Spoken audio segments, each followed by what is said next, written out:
if the contract comes to an end during this period, still the workers are to be paid wages. See, the point is you cannot quote the reason of the COVID for non-payment. So see, if you are stopping the payment because of some other reason, right? Like say, assume that you have engaged a contractor maybe on October 1st, 2019, and the contract will last for 6 months. Then automatically the contract will come to an end by 31st March 2020. So you can terminate that contract, absolutely no issues, right? There also, what I would say, maybe I would like to draw your attention to the second point. As a best practice, since this is during the 21-day lockdown period, please extend the contract period for another 14 days till the lockdown period gets over, so that I think it will be fair, and this could be considered as a very best practice. That will be mine. We'll move on. Employees coming to office or bare minimum. Others are working from home. Should the employer under any obligation to pay extra salary for those who come to office? Absolutely no. There is no such obligation.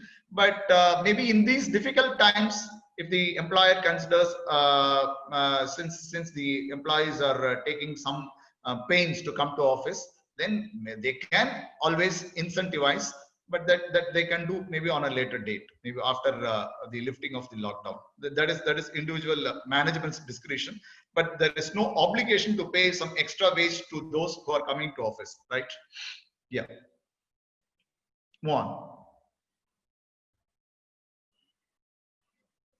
Now it is about interstate migrant workers. They are paid full wages, whether the principal employer or the contractor is under any obligation to provide food and accommodation to them in addition. Yes, this advisory is also given, right? Again, the point here is, it is to restrict their movement because they may be from some other state.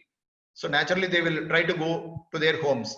So they will get stranded. So it is ultimately the purpose of the lockdown is to avoid movement of people, right, in the public place. That is the idea. So in this specific situation, at least for these 21 days, for your interstate migrant workers, apart from the regular wages you are paying, please provide food and some temporary shelter, right? Only just for this period of 21 days. That is what is recommended by the government. I think some of the state governments have also given guidelines on this.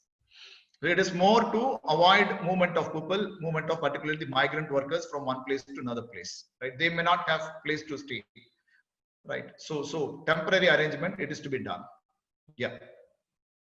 We'll move on.